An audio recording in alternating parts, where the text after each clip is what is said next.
everyone will be held to the same standard of the law. If you violate the law, you must be held accountable. And there is sadly a sense that is growing across this country that certain people are allowed to violate that law, whether they be the president or whether they be the agents themselves. And what New Yorkers are looking for is an era of consistency, an era of clarity, an era of conviction. And that is what we will deliver to them. And under Mamdani, the NYPD are going to George Floyd ICE agents every 2-3 days. It'll just be nonstop fentanyl shit posting on social media. Are you sure he didn't just stop breathing on his own? Do you think if Mamdani is successful enough, Dem presidential candidates would seek his endorsement come 2028? The Democrat Party, as it exists right now, many people in it would rather lose their elections than align themselves with Mamdani openly and proudly. Because the fact is right now, and we know this, don't we? We know this for a fact. Within his heart, underneath the smile, Mamdani feels tons of contempt towards the Democratic Party. How could he not?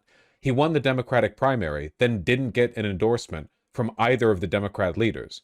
They've openly worked against him. All of mainstream media, even those aligned with the Democrats, even after he won the Democratic primary. He knows they stand against him and against the American people. Like, it's insane. And I also look forward to streamlining the regulations within city government. I'm someone who believes deeply in the public sector, believes deeply in public regulation, and I also believe if I cannot give you an answer as to why a regulation exists, then it likely doesn't have a good reason to exist any longer. And that extends to when... Oh my God, that's so good to hear. I hate the fact that the abundance grifters have not monopolized, but at the very least, like, been too loud on this end of the, like on this subject. But overregulation is such a fucking problem in America, especially in New York City. I imagine, like, the older the city in America, the more it's an issue, right? New York City, Boston, Philadelphia. I bet cities like that probably have it the worst. That'd just be my guess on average. It's such a fucking problem. My first day in City Hall will look like my last day. It will be focused on the cost of living crisis. It will be focused on delivering for the New Yorkers who have been priced out of this city. 1 in 4 New Yorkers currently living in poverty across the 5 boroughs. And what excites me so much about being on the stage alongside these incredible leaders is that this is not a job that can be done alone. This is not a job that can be done by one person with one vision. It is a job that must be done by a team that is united in purpose. I'm worried for his safety. Honestly, I'm not crazy worried for his safety because the people who are most likely to be targeted for stochastic terroristic violence are usually people who have a lot of, like, nested conspiracies about them. You know what I mean? Kind of like the Paul Pelosi thing a little bit. Like, when we see a pattern of irrational behavior across assassins or would-be assassins, which makes sense because you have to be pretty crazy to throw your life away on something like that. But people often think, like, you know, oh, the people most likely to get assassinated are like the people who like would be most effective to assassinate them. And I think no, it's usually people who have, like, the biggest schizo orbit, you know? It's not the 1960s anymore where you have, like, spies and spooks everywhere who are, you know, conducting clandestine operations in Colombia or whatever. You get people being killed by, like, assassins with blowguns or whatever the fuck. I think for the most part now, everyone's just kind of like sitting at their desk, and every once in a while a guy is fucking crazy and he just, you know, tries it. Right? Even Luigi Mangione, allegedly, you know, like, we're not really talking about, you know, principled warriors for a given ideology. JFK wasn't assassinated by a principled warrior for anything, you know? Frankly, neither was Lincoln, you know? Usually these people are just kind of crazy.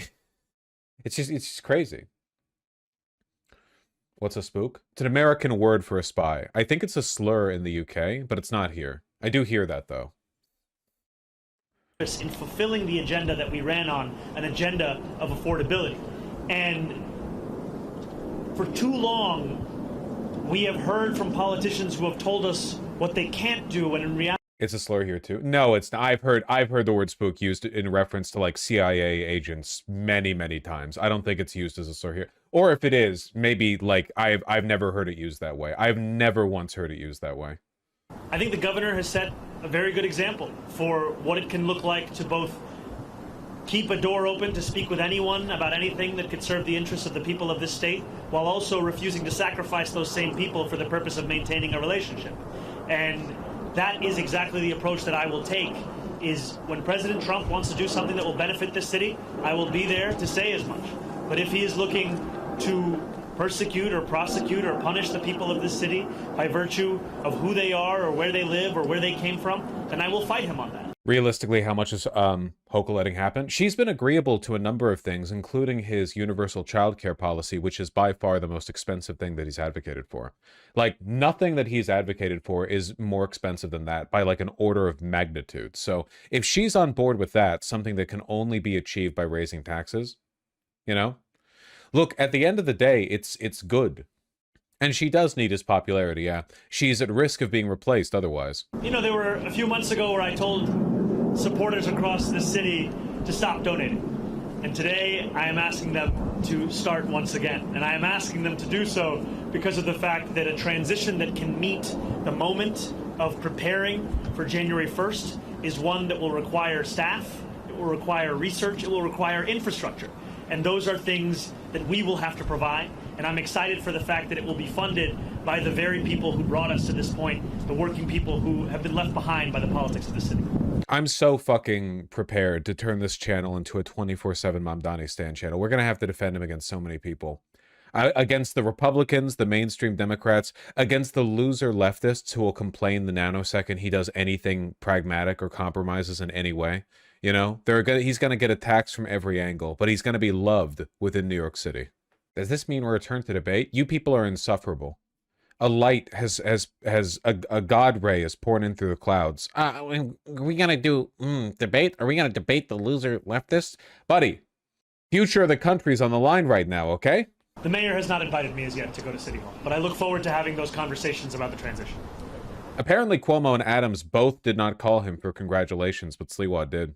You know, even amidst my many critiques that I have of the Adams administration, we have to have a sober analysis of the work that is done in any single administration. And I think that City of Yes is something that is a significant and good step forward. I think that trash containerization is another example of something that we should continue to pursue. And these are examples to me of some of the issues which have